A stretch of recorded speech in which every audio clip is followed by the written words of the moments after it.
ఓం తత్సత్. ఓం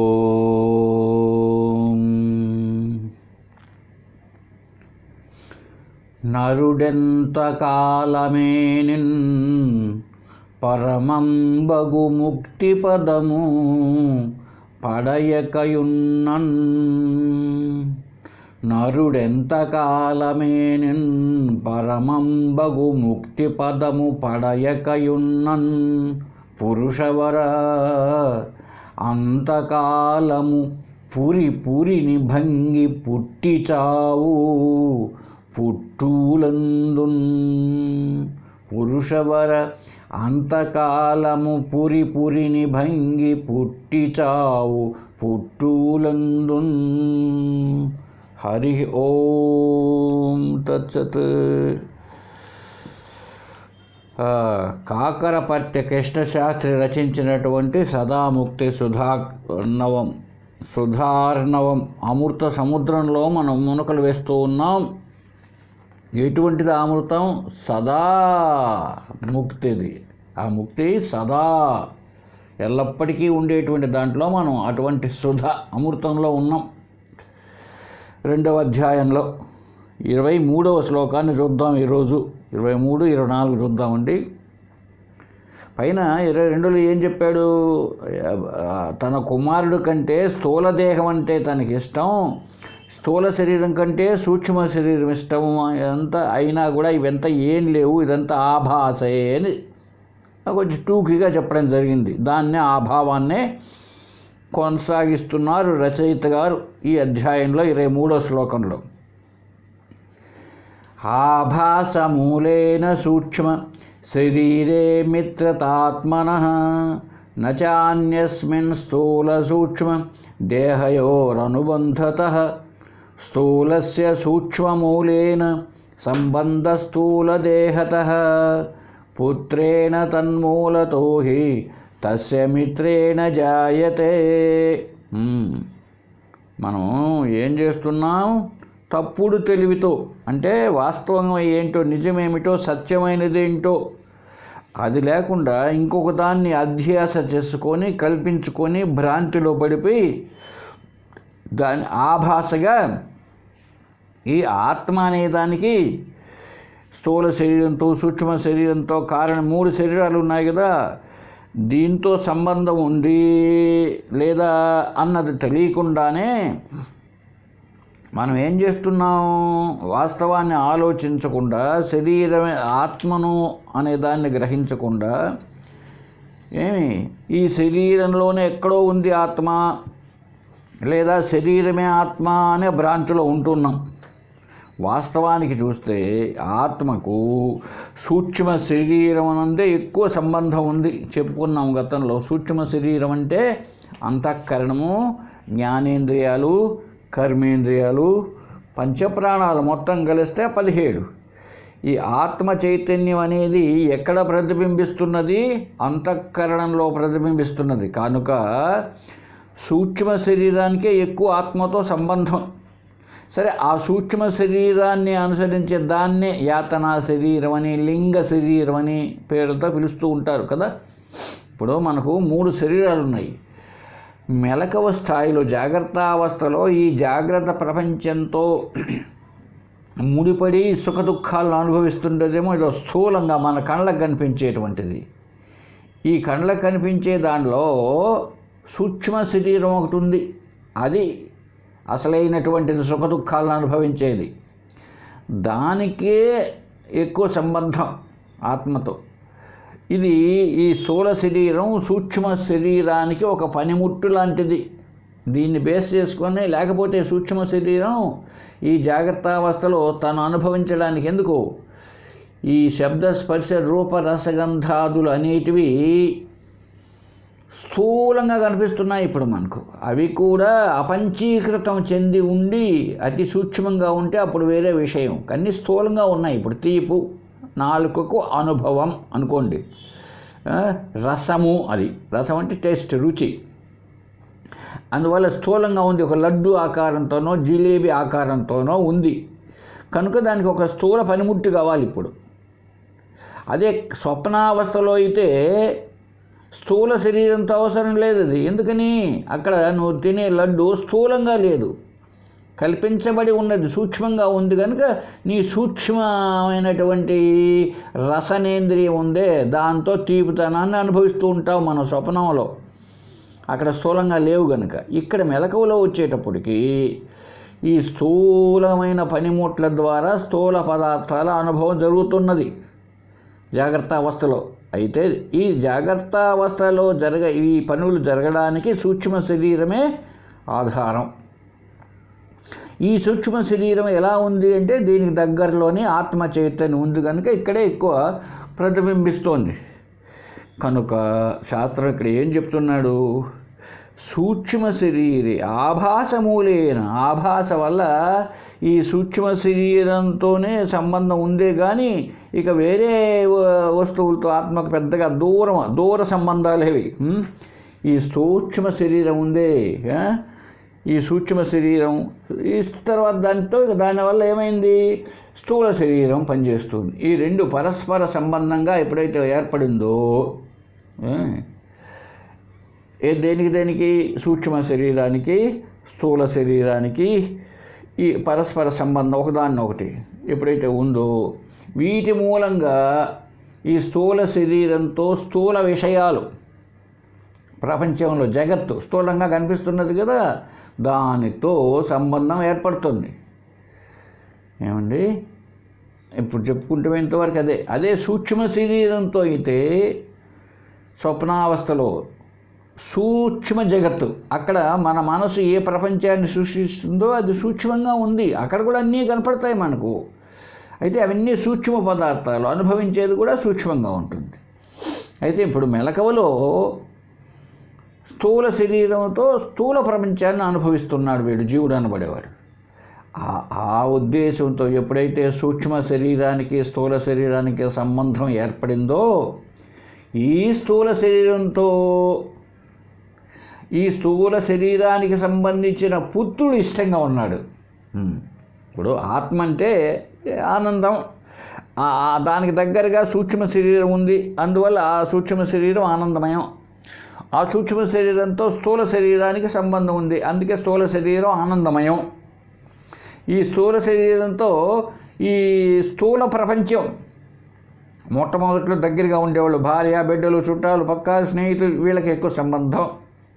తర్వాత బయట వస్తువులు మనకు ఆనందాన్ని ఇస్తాయి అని ఆభాసతో, నిజంగా కాదు ఆభాసతో కల్పించుకుంటున్నాం కాబట్టి అవంతా కూడా ఆనందం. ఎక్కడి నుంచి వచ్చింది? అసలు ఫస్ట్ పాయింట్ ఆనందం ఆత్మ నుండే వచ్చింది. ఈ విధంగా మారుతూ స్థూల శరీరం దగ్గరికి వచ్చేటప్పటికి ఈ స్థూల శరీరం ఈ దేహంతో సంబంధం ఉంది కనుక కుమారుడితో ఎక్కువ. కాబట్టి ఈ కుమారుడి మూలంగా గత శ్లోకం ఉందే 22వ శ్లోకంలో చెప్పినాడు స్నేహితుడంటే ఇష్టమని, అది ఇక్కడ కూడా అదే కొనసాగించాడు.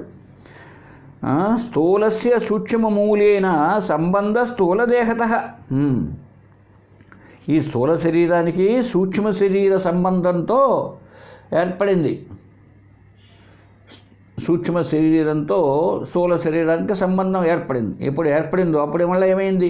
పుత్రేణ తన్మూలతోహి, ఆ స్థూల శరీరంతో సంబంధం వల్ల స్థూలంగా ఉండే కుమారుడితో సంబంధం ఎక్కువ వచ్చేసింది. తస్య మిత్రేణ జాయతే, అప్పుడు వారికి కావలసినటువంటి మిత్రుడంటే మనకిష్టం ఏర్పడింది. కొడుకు మూలంగా వారి స్నేహితులతో మనకు ఎక్కువ సన్నిహిత సంబంధం కనుక వాళ్ళంటే మనకు ఇష్టంగా ఉన్నారు. అంతే కదండి. ఇప్పుడు మన భార్య మేనమాంగారు అనుకుందాం, ఏం సంబంధం మనకు? ఏం సంబంధంలే. ఎప్పుడైతే ఆ అమ్మాయి భారీగా వచ్చేసిందో, ఇప్పుడు భార్య అంటే దేనికి? స్థూల శరీరంతో సంబంధం. ఈ స్థూల సంబంధం వల్ల ఆమె యొక్క బంధువులంతా కూడా మనకు ఇష్టం, ప్రీతి వాళ్ళంటే. అందువల్లే వాళ్ళు వస్తానే స్పెషల్గా వంటలు చేయడం, పెట్టడం అంతా జరుగుతూ ఉంటుంది. అంటే లోకంలో అలాగే బయట మిత్రులు కావచ్చు, అలాగే బయట ఉన్న వస్తువులు కావచ్చు, మనకు ఏవేవైతే ఇష్టంగా ఉంటాయో వాటి పట్లనే అది ఎందుకు ఇష్టమంటే సుఖం, అవి సుఖాన్ని ఇస్తాయి అని అనుకుంటాం. మన వాళ్ళ భార్య మేనమామ గారు మనకు దుఃఖాన్ని కలిగిస్తారనుకుంటే అతడి ముఖం చూడవు, మనం చూడం కదా. అందుకే సుఖమే ఆనందం. కాబట్టి ఆ సుఖాన్ని ఏ ఏ వస్తువులు ఇస్తాయో అక్కడంతా ఆనందమే. ఇంతకు వెరసి ఏమైందంటే అంత ఆనందమే, అంత ఆత్మయే. అయితే ఇప్పుడు ఎందుకు మరి అంత దుఃఖంగా కనపడుతోంది? ఇది ఇప్పుడు మనకు వచ్చింది. ఇక్కడికి వచ్చేటప్పటికి ఆత్మ అనాత్మ వివేకం లేదు మనకు. ఏది ఆత్మ, ఏది ఆత్మ కాదు అంటే ఏది తాను, తాను ఏది కాదు, ఇదంతా ఏమి విడదీసుకోలేకపోయేటప్పటికీ తన కుమారుడితో భార్యతో మిత్రాదులతో బంధువులతో సంబంధాలు పెట్టుకొని వాటన్నిటి వల్ల మనకు బంధములు ఏర్పడినాయి. సంబంధము ఎప్పుడు వచ్చేసిందో బంధాలు ఏర్పడ్డాయి. అంతేగాని నిజానికి ఎవ్వరికీ ఆనందం కాదు. తనకు తానే ఆనందం, తనకు తానానందం, తన స్వరూపమే ఆనందం. తన స్వరూపము తనకు ఆనందం కనుక తనకు ఆనందం కోసం అందరినీ ప్రేమిస్తుంటాడు. అది కదా మరి. ఇప్పుడే చెప్పుకుంటమే వాళ్ళెవరో చుట్టాలు మనకు ఆనందకరంగా ఎందుకు తోస్తున్నారు అంటే వాళ్ళ వల్ల మనకు ఆనందం కలుగుతుందని. మన ఇంటికి వస్తే ఎందుకు డిన్నర్ ఇస్తున్నామంటే వాళ్ళ ఇంటికి పోతే డిన్నర్ ఇస్తాడని. అలా కాకుండా ఏ మిత్రుడో మన ఇంటికి మాత్రం అడపా నెలకు ఒకసారి వచ్చి బ్రహ్మాండంగా భోంచేస్తూ ఉంటే వాళ్ళ ఇంటికి 6 నెలలకు సంవత్సరానికి ఒకసారి కూడా పిలవలేదనుకోండి, అప్పుడు మనం ఏం చేస్తామా? మనం కూడా అట్లే తయారవుతాం. కాబట్టి ప్రపంచమంతా ఎందుకు ఆనందమయంగా తోచాల్సింది కదా మనకేమో. అయితే ఒక్కొక్కసారి ఆనందంగానూ ఉంది, దుఃఖంగానూ. ఎందుకు ఉందంటే అసలు అది దుఃఖాలయం ఈ జగత్తే. అయినా దానిపైన మనం ఆరోపించుకుంటున్నాం ఇది ఆనందాన్ని ఇస్తుంది అని. కనుకనే ఇస్తుంది. ప్రపంచమేమో ఆనందాన్ని ఇవ్వడం లేదంటే ఇస్తుంది. ఒక కాలములో, ఒక ప్రదేశంలో, ఒక వస్తువు చేత, అంటే దేశగత, కాలగత, వస్తుగత పరిమితికి లోబడి ఆనందాన్ని ఇస్తుంది జగత్తు. ఒక కాలంలోనే ఇస్తుంది, ఇంకొక కాలంలో ఇవ్వదు. ఏమండి? ఇప్పుడు వాస్తవానికి ఆనందకరమేది తానే ఆనందం, తనకు తానే ఆనందం. అయితే ఇక్కడ మనకు అది తెలియడం లేదు. ఎందుకు తెలియడం లేదంటే మనకు ఆత్మ అంటే ఏంటో, మన స్వరూపం ఆనందమయ్యా. వాటికి అవి ఆనందంగా ఉన్నాయంటే నేను వాటికి ఉనికిని కలిగిస్తున్నాను, నేను అవి ఆనందం అని భావించాను కాబట్టి నాకు ఆనందం. కాఫీ తాగని వాడు, ఇప్పుడు బ్రాంతి తాగని వాడికి, తాగేవాడికి ఎంత ఆనందంగా ఉంటాడో చూడండి. తాగని వాడికి ముక్కు మూసుకుంటాడు. ఏమది అంటే తాను వాటికి ఆనందాన్ని కల్పించుకున్నది తాను. కాబట్టి ఇక్కడ వచ్చిన లోపం ఏమిటంటే మన స్వరూపం మనకు తెలియడం లేదు. మన స్వరూపం ఏమిటి? మన నిజ స్వరూపం ఆత్మ. కల్పితం ఇదో జీవుణ్ణి నేను, ఈ శరీరమే నేను అనుకోండి. ఈ భావం, ఈ రెండు పెన వేసుకొని ఉన్నాయి. నిజానికి మళ్ళీ చూద్దామంటే ఇప్పటికీ కలవవు ఇవి. ఈ జీవాత్మ భావము అందే, నేను జీవుణ్ణి అనుకుండేది ఆత్మ, ఈ రెండు ఎప్పుడు కలిసి మాత్రం లేవండి. జీవుడు అనుకోబడే మనము ఈ ఆత్మ నిజానికి కలిపి లేవు. మనం కలబోసుకున్నాం. కలిపి ఉంటే ఇంతకుముందు అనుకుంటమే శరీరమే ఆత్మ అయితే, యవనం శరీరం బ్రహ్మాండంగా ఉంటుంది కదండి ప్రతి ఒక్కరికి. ఇదిగో ఈ ముసలితనాన్ని ఎందుకు ఆహ్వానించి మెడకు వేసుకున్నాం చెప్పండి? కలిసి ఉంటే రేపు వదిలిపెట్టేసి ఎందుకు పోతాం ఈ దేహాత్మ భావాన్ని? నువ్వు వదిలిపెట్టిపోవడం అయితే బాగుండడా మరి? కాబట్టి అయితే ఎప్పటికీ కలవవు. ఇప్పుడు మనం ఏం చేస్తున్నామంటే కలబోసుకొని అదే అన్యోన్య అధ్యాస అన్నారండి వేదాంత పరిభాష. అంటే ఇది అదిగా, అది ఇదిగా, అన్యోన్య అధ్యాస. ఉన్నది ఆనందం, సత్చిత్ ఆనందం, అది ఒకటే. ఇప్పుడు రూపనామాలతో జగత్తును కల్పించుకునేటప్పటికీ ఇది నశించేది అని తెలుసు, అందరికీ తెలుసు మనకు. అయినా ఇది నిజంగా ఉంది, ఇది జ్ఞానవంతంగా ఉంది ఈ జగత్తు శరీరము అని మనం ఎందుకు అనుకుంటున్నామంటే అన్యోన్య అధ్యాస. దీనికి ఒక మంచి ఉదాహరణ కూడా చెప్పుకొని ఉన్నాం మనం. ఇనపగుండు అండి, బరువుగా ఉంటుంది, నల్లగా ఉంటుంది, పట్టుకుంటే చల్లగా ఉంటుంది కదా, ఇది దాని స్వరూపం. ఇది ఏమైందంటే ఆ ఇనప సామాన్లు చేసే పనివాడు పెట్టుకున్న కొలిమిలో పడింది ఎందుకో. ఇప్పుడు ఇనపగుండు ఎట్లా ఉంది, అంతకుముందు నల్లగా కదా ఉంది, ఇప్పుడు ఎర్రగా ఉంది. అప్పుడు అంతకుముందు స్వరూపంలో ఉన్నప్పుడు ఎట్లా ఉంది, చల్లగా ఉంది. ఇప్పుడు ఎట్లా ఉంది, కాలిపోతుంది, ఎర్రగా ఉంది. ఈ కారడం, ఎర్రగా కాంతివంతంగా ఉండడం నిప్పు యొక్క లక్షణం. చల్లగా ఉండడం, బరువుగా ఉండడం, నల్లగా ఉండడం అనేది ఇనుము లక్షణం. ఇప్పుడు ఏమైంది, ఈ ఇనుము లక్షణాన్ని అగ్ని స్వీకరించింది. అగ్ని యొక్క లక్షణాలను ఈ ఇనపగుండు తన మీద వేసుకున్నది. ఇప్పుడు ఏమంటాడు ప్రతి ఒక్కడు, ఇనపగుండు కాలుతున్నది. ఇనపగుండు ఎందుకు కాలుతుందండి? ఇనపగుండు ఎర్రగా ఉన్నది నిప్పుగుణం అది, అయినా ఇనపగుండు పైన ఆరోపించాం. దీన్ని అన్యోన్య అధ్యాస. ఆనందకరమైనది ఆత్మ, జ్ఞానమయమైంది ఆత్మ, ఎల్లప్పటికీ ఉండేది ఆత్మ సదా. అయినా ఏం చేస్తున్నాం, ఈ దేహంతో అధ్యాస చెంది నేను ఎప్పటికీ ఉంటాను కాబట్టి ఎన్ని అన్యాయాలు చేసైనా న్యాయాన్ని అన్యాయంగా చూపెట్టడం కూడా జరుగుతూ ఉంటుంది. అవే కదా అన్యాయాలయాలు. ఇప్పుడు అన్యాయాలయాలు అయిపోయినాయి, పెద్ద పెద్దవి కూడా న్యాయాలయములుగా లేవు. బాగా ప్రతి ఒక్కడికి, చదువుకున్న వాడికి ప్రతి ఒక్కడికి తెలుసు అన్యాయాలయాలు. కొంతమంది చేతుల్లో న్యాయాలయాలంతా ఇంకా మారిపోతున్నాయి కాలం వచ్చే కొద్దీ. కనుక ఇది అన్యోన్య అధ్యాస. చనిపోయేది శరీరం, ఇది ఎంతకాలమో ఉంటుందని భావిస్తాడు. ఈ శరీరం జ్ఞానమయం కాదు, జడం, ఇది జడ పదార్థం. అయినా ఈ శరీరం అన్నీ చైతన్యవంతము అని అనుకుంటున్నాను. ఈ శరీరం చిన్న చీమకు తట్టుకోలేదు, చిన్న చీమకు అబ్బా అంటాడు, దోమకు తట్టుకోలేదు. అయినా ఈ శరీరం ఆనందకరమని దీన్ని బ్రహ్మాండంగా అలంకరించుకుంటుంది అమ్మగారు.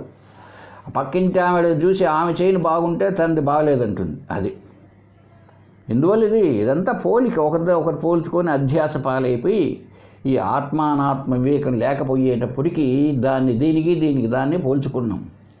అందుకే భగవద్గీతలో 6వ అధ్యాయం ఒక మాట అన్నదండి, ఎత్ర చైవ ఆత్మనాత్మానం పశ్యన్నాత్మని తుష్యతి.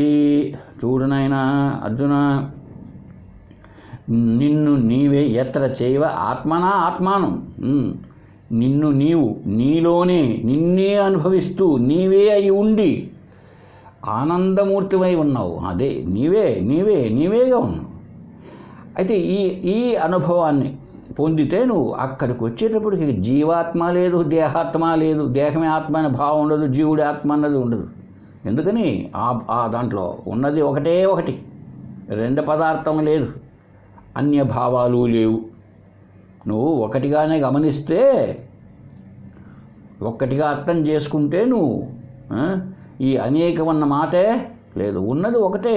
ఆ ఒకటే అన్నీ ఉన్నాయంటావా, అన్నీ దాని యొక్క విభూతులే, అదే అన్ని రూపాలతో ఉంటూ ఉంది అన్నది అర్థమైన నాడు ఇక రెండో పదార్థం లేదు, వేరే భావాలు లేవు. కాబట్టి అర్థం చేసుకోవడం కాబట్టి, అందువల్లనే వాస్తవానికి ఆనందమయం ఆత్మ.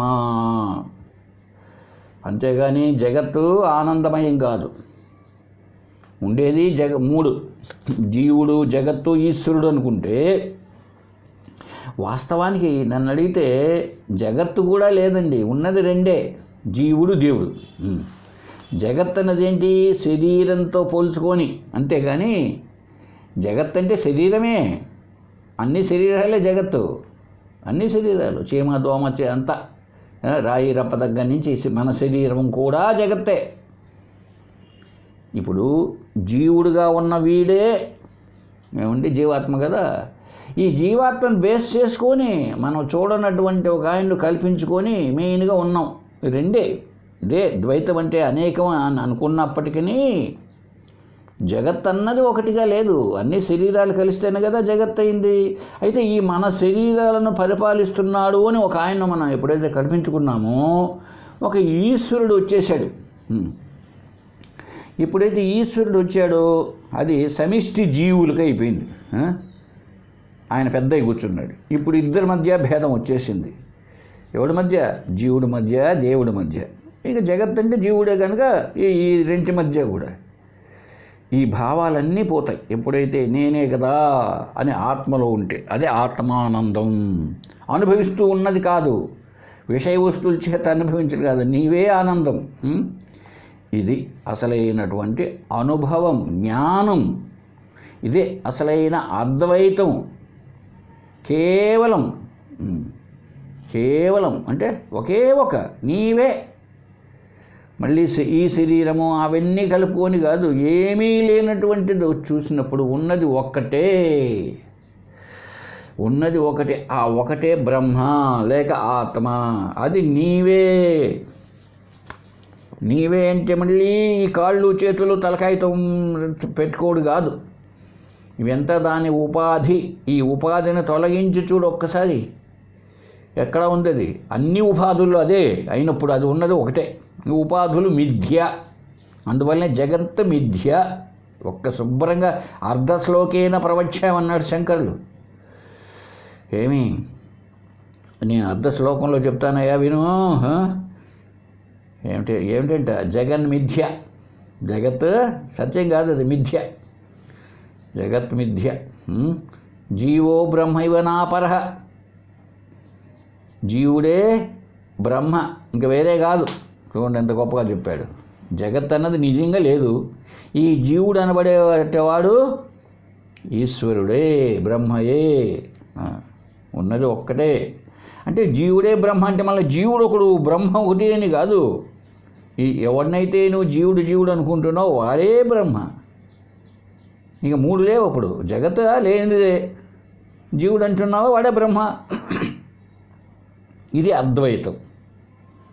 ఇది కేవలం పెట్టుకుంటే ఇన్నైనా మతాలు పెట్టుకొని లేని లోకంలో, హిందూ మతంలో అనేక మతాలు, అనేక అభిప్రాయాలు ఉండనివ్వండి. ఎన్ని ఉన్నా కూడా అది వ్యవహారికమే. అర్థం కాని మొత్తుగోళ్ళు లాగానో, లేకపోతే సత్యానికి, వాస్తవానికి ఈ జీవాత్మ లేక దేహాత్మ ఇట్లాంటి భావాలు వాస్తవంలో లేవు.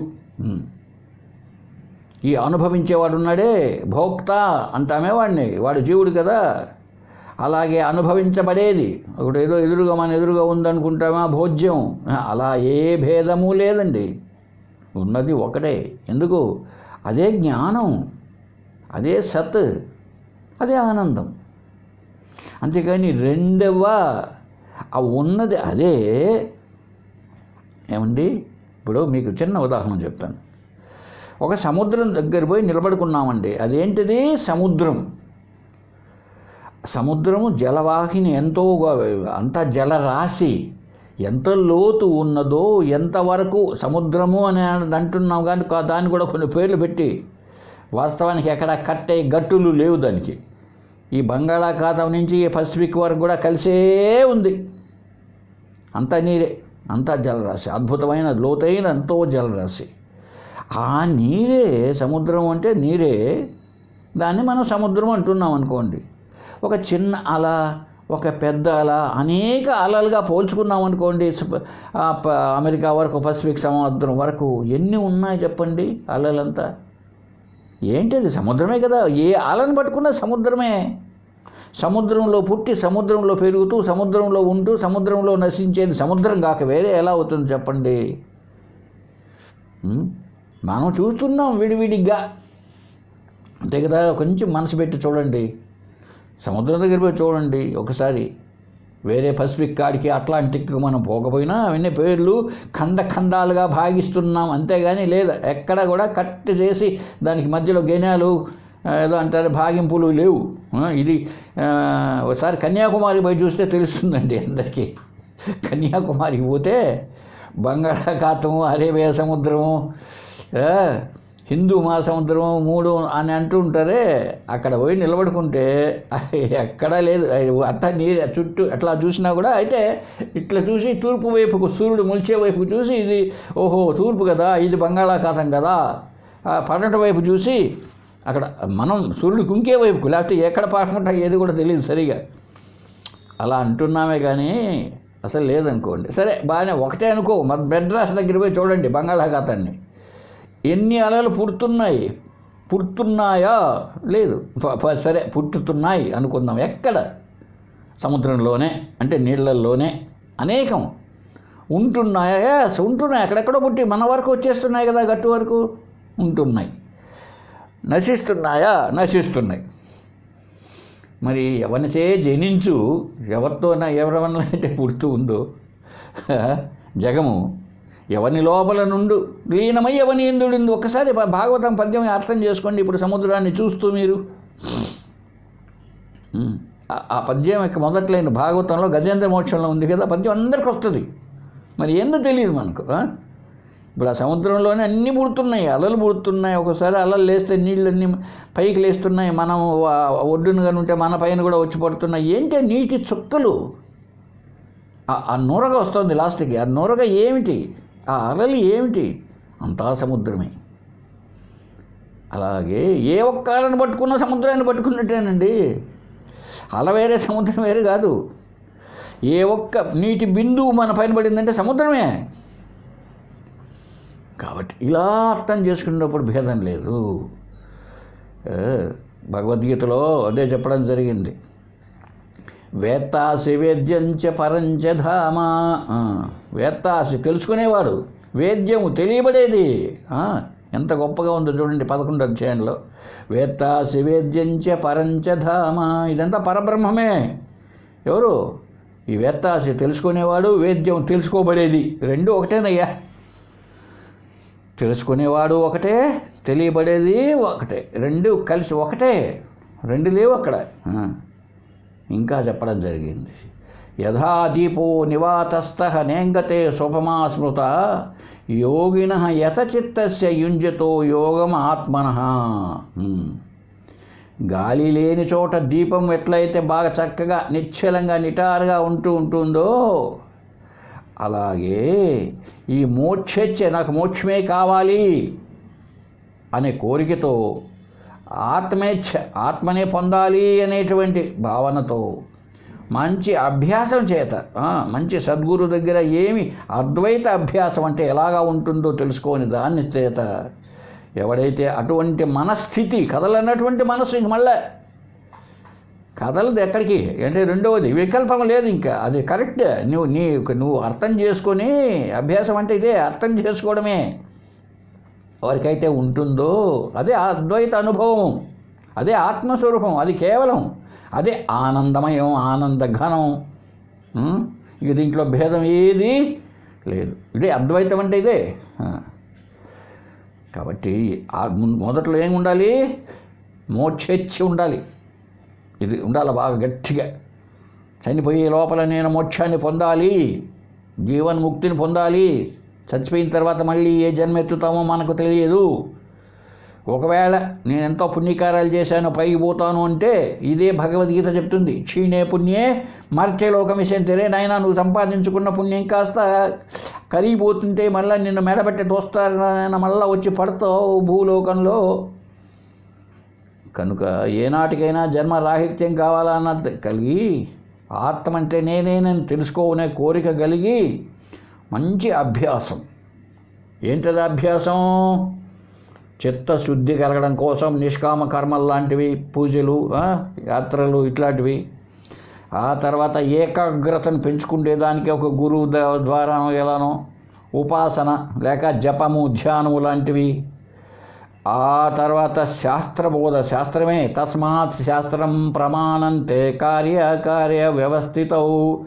కార్యము అకార్యము, చేయవలసినవి చేయకూడనివి శాస్త్రం ద్వారానే అర్థం చేసుకోవాలి. కానీ నీ బుద్ధి పుట్టినట్టు, నీకు పెద్ద గడ్డం ఉండే ఆయన అయితే అందరూ గడ్డం కొరిగించుకోవడం, గడ్డం పెంచడం, పెద్ద పెద్ద ఒక ఆయన ఎవరో నామాలు పెట్టుకుంటే మనం కూడా పెద్ద పెద్ద నామాలతో పెట్టుకోవడం. ఇవి కాదు శాస్త్రం ఏం చెప్తున్నది. శాస్త్రం అంటే అన్నీనా? కాదు. ఏ మోక్ష శాస్త్రం, మోక్షాన్ని గురించి చెప్పే శాస్త్రం. ఆ మేరకు జీవిస్తే ఏం చెప్పడం జరుగుతుంది? ఇదేనయ్యా ఆత్మస్వరూపం, అద్వైత అనుభవం. ఈ స్థితిలో ఉంటూ అన్నిటికీ సాక్ష్యభావాన్ని వహిస్తూ సాక్షిగా ఉండే ప్రయత్నం చేస్తూ ఏమండి ఉన్నది నేనే కదా, ఇవన్నీ ఉన్నాయంటే అవన్నీ నా విభూతులే, అలాగా మనం జీవించగలిగిన నాడు, స్థితి కలిగిన నాడు యదా దీపక నివాతస్థ, అది దీపం ఎంత హాయిగా అలా కదలకుండా మెదలకుండా ఉంటుందో మనం కూడా ఈ అద్వైత ఆనంద అనుభవాల్లో అందుకున్నట్లయితే, ఆ అనుభవం అంటే జ్ఞానమే. ఈ స్థితిలో అది ఆత్మజ్ఞానం, ఆత్మను తెలుసుకోవడం అవుతుంది. ఆత్మను తెలుసుకుంటే ఏమని? ఆత్మవిత్ తరతి శోకం, తరతి శోకం ఆత్మవిత్. ఛాందోగ్యోపనిషత్తు చెప్తుంది దుఃఖాన్ని దాటేస్తాడంట. అంటే ఇంక వాడికి జన్మ లేదు, మళ్ళీ ఈ శరీరం లేదు. తరతి శోకం ఆత్మవిత్. నారదుడు చెప్పాడు, మనం కాదు చెప్పేది. సనత్ కుమారుడు దగ్గరికి పోయి నారదుడు చెప్తాడు ఈ మాట. ఇంక మనమెంత ఆఫ్టర్ ఆల్ మనం భక్తులం భజన చేసుకుంటా ఉండాం అని అనుకుంటాం. నారదుడి కంటే మించిన భక్తుడు ఉన్నాడా? కాబట్టి శోకాన్ని ఎప్పుడు దాటుతావు నువ్వు? ఇదిగో ఈ శరీరాన్ని నేను అని నీకు భావన ఉన్నంత వరకు నీకు శరీరం తప్పదు, శరీరం ఉన్నంత వరకు దుఃఖం తప్పదు. కనుక అంతేకాదు, ఇంకా బ్రహ్మవిత్ బ్రహ్మయేవ భవతి. బ్రహ్మను తెలుసుకున్నవాడు బ్రహ్మమే. నువ్వు ఆత్మను తెలుసుకుంటే నీవే, ఇంకెక్కడ. అయితే మనకేమైపోతుందంటే సరి అయినటువంటి అభ్యాసం, సరైన మోక్ష ఆత్మను తెలుసుకోవాలనే కోరికను పక్కన పెట్టేసి మనం దేవుణ్ణి తెలుసుకోవాలి, రాముణ్ణి తెలుసుకోవాలి, కృష్ణుని తెలుసుకోవాలి, సాయిబాబాను తెలుసుకోవాలి కాబట్టి సచ్చరిత్ర చదువుదాం, ఆంజనేయ స్వామిని తెలుసుకోవాలి కాబట్టి సుందరకాండ రామాయణం పారాయణం చేద్దాం. అది ఇది అంతా వచ్చేసిందనమాట. ఎప్పుడు ఇవి వచ్చిందో వాళ్ళని తెలుసుకోవడం తయారవుతావు, నువ్వు తెలుసుకోలేవు. వచ్చిన సాగు అది. ఏమే వాళ్ళని ఎవరినో తెలుసుకోవాలనుకుంటావు కానీ తెలుసుకుని నువ్వెవరు? చూసామా, ఇప్పుడే చెప్పింది భగవద్గీత 11వ అధ్యాయంలో ఏమని? వేత్తాసి వేద్యంచ పరంచధామ. మరి తెలుసుకునేవాడు వేత్తాసి, వేద్యం తెలుసుకోబడునది, అంతా ఒకటేనయ్యా అని భగవద్గీత చెప్తాడు. అవి హిందూగా పెట్టుకొని ఇక ఆయనేం తెలుసుకునేది నువ్వు? ఆంజనేయ స్వామిని ఏం తెలుసుకోవాలి? పెళ్లి చేస్తావా? కాబట్టి పొందదగింది మానవ జన్మలో మోక్షమే, కాలక్షేపం కాదు. ఆత్మను పొందడం చాలామంది అనుకుంటూ ఉంటారు, అబ్బా అద్వైతం అంటే చాలా కష్టం. అవునయ్యా, మరి కష్టమే. కష్టం కాదని ఎవరన్నారు? కష్టమని ఊరికే ఉంటామా? మెల్లమెల్లగా చిన్నప్పుడు ఆహారం జీర్ణం కాదు, తల్లి పాలు ఇస్తూ వస్తుంది. మెల్లమెల్లగా ఆహారం తినడానికి అలవాటు కాలా మనకేమి? బతికినంతకాలం పాలు తాగుతూనే ఉందామా? ఇప్పుడు తమాషగా ఒక మాట అంటూ ఉంటారండి. ఒకప్పుడు BAలో ఒక 50 సంవత్సరాలు సిలబస్ మార్చకుండా పెట్టారంట. చివరికి 50 సంవత్సరాల కాలం ఆ సిలబస్ సిలబస్ అంటే పాఠ్య ప్రణాళిక, ఏ సబ్జెక్టు ఎంత ఉండాలా అన్నది సిలబస్ అంటారు దాన్ని. ఎవరు పరీక్ష రాసినా ఎవరికే కానీ 70 మార్కులు రాలేదంట. అది తెలుగు కావచ్చు, ఇంగ్లీష్ కావచ్చు, మ్యాథ్స్ కావచ్చు, లేదా హిస్టరీ కావచ్చు, లాజిక్ కావచ్చు, ఎకనామిక్స్ కావచ్చు, ఎవరికి 70 మార్కుల కంటే ఎక్కువ రాలేదంట. అప్పుడు ఏంద్రబ్బా ఇన్ని పాఠాలు పెట్టి ఉపయోగం ఏమి, వీళ్ళకి ఇన్ని లెసన్స్ పెట్టి ఒకరికి కూడా 70% కంటే ఎక్కువ రాలేదు దీంట్లో అని ఆ యూనివర్సిటీ వాళ్ళు ఆ సిలబస్ను 70% తగ్గిస్తారా అండి? ఎందుకు? ఎవరికి రాలేదు కదా, ఎవరికి రాలేదు కదా అని తీసేస్తారా? తీసేయరు. ఏంటి లోపం అర్థం చేసుకోవాలి. సిలబస్లో కాదు లోపము, చదివే పిల్లోళ్ళలో లోపం, బోధించే అయ్యవార్లలో లోపం, లెక్చర్స్లో లోపం, అంతే. కాబట్టి అందువల్లనే భగవద్గీతలో ఒక మాట ఉంది, మనుష్యానాం సహస్రేషు కచ్చిత్ యతతి సిద్ధయే అని ఎక్కడ వస్తుంది. వేలాది మనుషులలో వాసుదేవ సర్వమితి సమహాత్మా సుదుర్లభ. అంతా వాసుదేవుడే, రెండవాడు ఎవడు లేడు, రెండవది అసలు జీవుడు లేడు, దేవుడు ఏమీ లేదు, ఉన్నది అదే వాసుదేవ, ఉన్నది ఆత్మస్వరూపమే. ఇది తెలుసుకునేవాడు సుదుర్లభ, చాలా కష్టం అన్నాడు కృష్ణుడు. మరి వేల మంది మనుషుల్లో ఒకానొకడు మాత్రమే నన్ను అంటే నేను అనబడేదాన్ని అర్థం చేసుకోగలడు. కరెక్టేనయ్యా, కరెక్టే కదా, కరెక్టే. మరి ఆమె సాధించి ఇప్పుడు మనం ప్రయత్నం చేయకపోతే ఏమయ్యా, అరటి తోటలు వేస్తే గాలివాన్లు వస్తున్నాయి, పోతున్నాయి, చెట్లన్నీ రాలిపోవాలి, కాయలు పోతున్నాయి, చెట్లన్నీ పడిపోతున్నాయి గాలివానకు. 2 ఏళ్ళకు ఒకసారి పాపం పల్లెల్లో రైతులు కష్టపడతానే ఉన్నారు. ఎందుకయ్యా తోట ఎందుకు వేయాలయ్యా, ఎట్లా పడిపోతాయి? ఈ వరి పంట ఎందుకు వేయాలయ్యా, ఎటు చెరువులో నీళ్ళు అయిపోతాయి అనుకుంటాడా?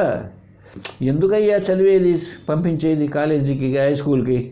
ఎంతమందికి ఉద్యోగాలు వస్తున్నాయి? కాబట్టి మానేసి ఆ దున్న పోతుల కాడికి పంపిస్తే వాటిని మేపుకుంటూ ఉంటే పోతుంది అని ఎవడన్నా అనుకుంటాడండి? అనుకోడు. కనుక మనం సాధకులము అనిపించుకోవాలంటే కష్టము నిష్ఠూరము ఓర్చుకుంటే కదండి. అయినా అద్వైత స్థాయికి పోవడం కష్టం, శారీరక కష్టం కాదు అది. అందువల్ల చాలామంది ఏం చేస్తూ ఉంటారంటే ద్వైతమా, విశిష్టాద్వైతమా, ఓం శాంత, క్రియాయోగం, కర్మయోగం, భక్తి యోగం, ఎందో గాలిని పీల్చడం, గాలిని వదలడం, పద్మాసనం వేసుకోవడం, మయూరాసనం వేసుకొని ప్రాణాలు పోగొట్టుకోవడం, ఇవంతా వస్తూ ఉన్నాయన్నమాట. అయితే కృష్ణుడు చెప్తున్నాడు 4వ అధ్యాయంలో చూడండి, మీరంతా పోతున్నారయ్యా పరిగెత్తి. అర్జున, ఓ అర్జున, చాలామంది వాళ్ళు ఇష్టం వచ్చేట పోతున్నారు పెడ మార్గంలో. ఇంతసేపు చెప్పాను కదా నాయన నీకు నేను భగవద్గీత, అందరూ చేత పట్టుకొని ఉంటారు. హిందువులు కదా మరి. ఆ వశిష్ఠ గీత లాంటివి అంటే పోనీలే, పాపం రామగీతలు, వశిష్ఠ గీతలు చాలా ఉన్నాయి, విష్ణు గీత, వశిష్ఠ గీత, దేవి గీత అని. అవన్నీ పక్కన పెట్టేద్దాంలే, భగవద్గీత కదా నేను చెప్పింది కదా, అందరూ హిందువులే కదా, అయినా చదువుతూనే ఉంటారు కదా. చూడండి ఒక్కసారి ఏం చెప్తున్నాను. బహవో జ్ఞాన తపసా పూతా మద్భావగతా. మరి ఏం చెప్తున్నది, ఏం చెప్పాడు కృష్ణుడు? బహవో జ్ఞాన తపస, ఈ జ్ఞానం అనే తపస్సును చాలామంది చేసి మద్భావ మా గతా, నా భావంలో నన్ను పొందుతున్నారన్నాడు.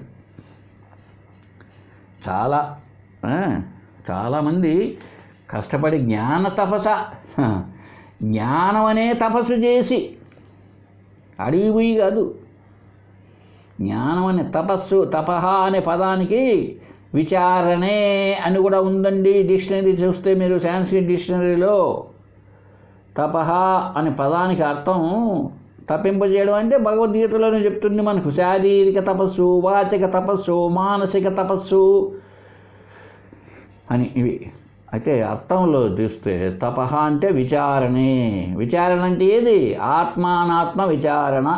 అది ఇది చేస్తే నన్ను పొందుతారు అని బాగా చెప్తూ ఉంటే, అర్జున ఏం చేస్తున్నారు తెలుసా, చాలామంది నన్ను ఇసిపెట్టేసి పోతాడారు. నన్ను అంటే కృష్ణుడు నేను కాదు, అక్కడ నేను అనబడేదాన్ని వదిలిపెట్టేసి ఇంక దేన్నో పట్టుకోవాలని పరిగెత్తుతున్నారు. వాళ్ళు ఎంత పరిగెత్తినా నన్ను అందుకోలేరు. ఎందుకో నేను ఎవరైతే నన్ను వెతకాలనుకొని పోతున్నారో, ఏమండి, ఎవరైతే నన్ను ఎతకాలి అనుకొని పోతున్నారో వాళ్ళేనయ్యా, నేనేనయ్యా వాళ్ళు. ఇంక ఎతికేది ఎట్లా? కాబట్టి వెతికే విధానంలోనే తప్పు. ఒక పిల్లి కూర్చొని ఉందటండి, మనం కూడా చూస్తూ ఉంటాం మామూలుగా కూడా చాలాసార్లు. అది తోక అట్లా పడి ఉందన్నమాట ముందు పక్కకు వంకరగా.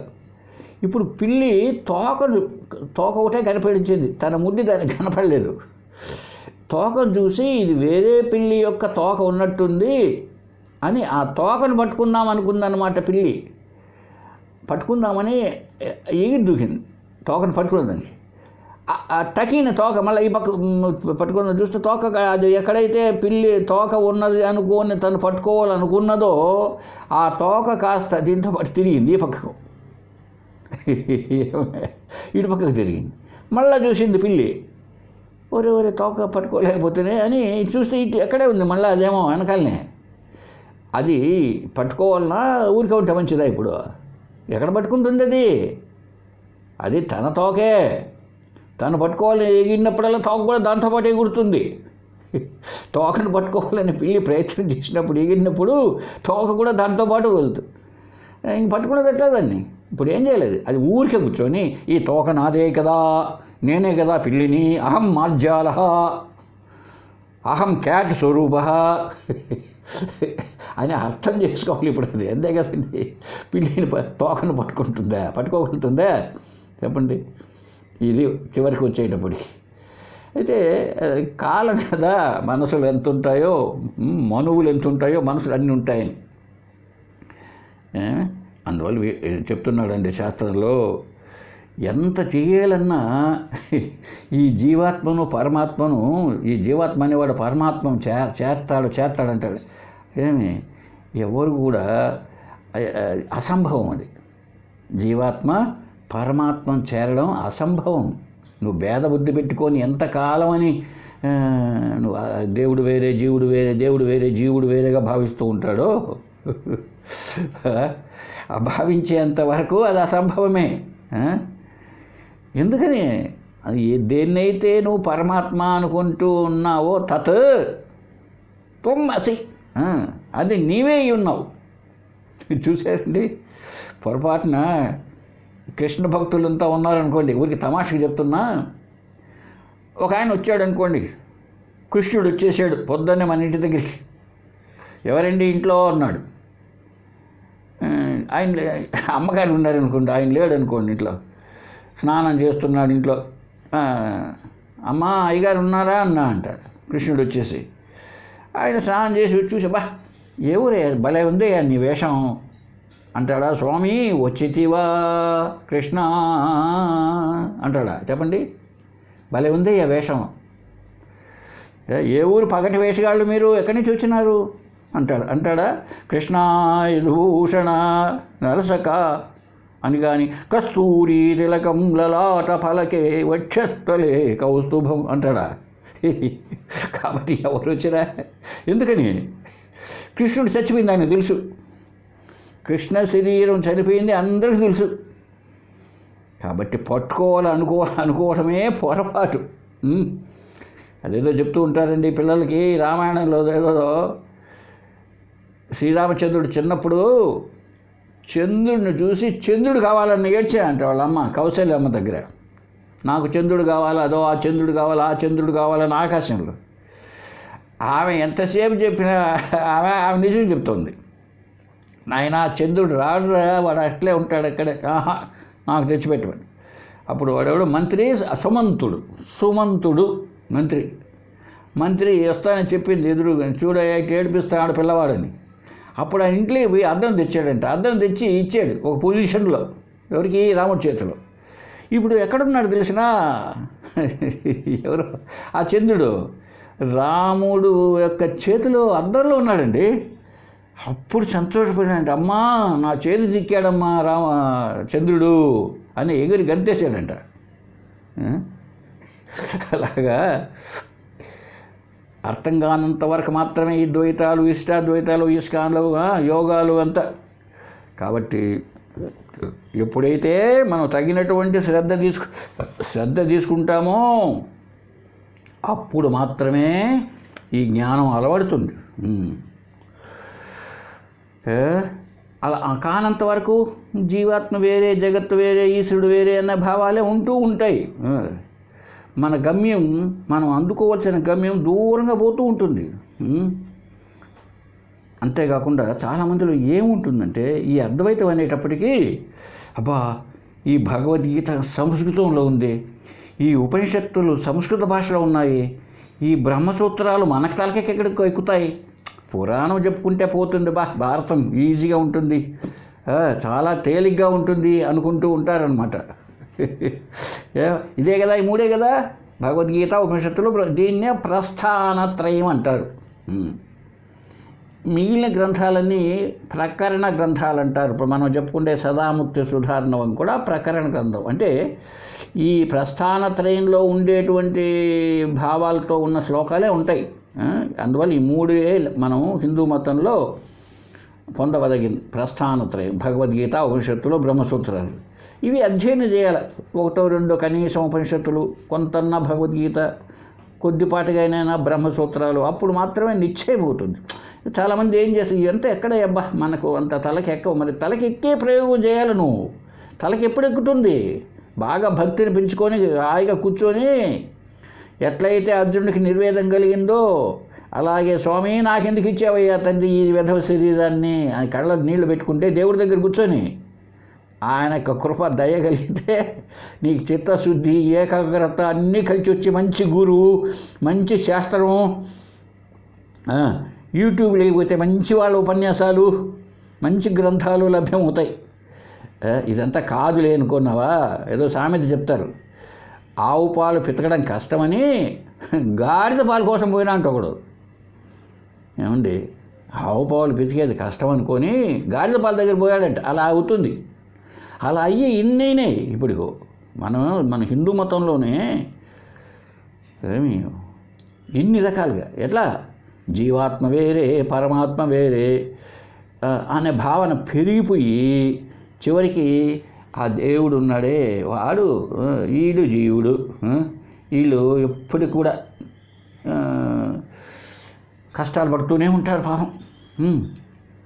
ఈ జీవుడు అనబడేవాడేమో ఈ లోకంలో భూలోకంలో ఎన్నో కష్టాలు పడుతూ ఉంటే, సరే ఆయనకు కూడా ఒక తలకాయో 4 తలకాయలో 4 చేతులు అన్నీ కల్పించి పెట్టుకొని ఆయన కూడా కష్టాలు పడుతూ ఉంటాడు.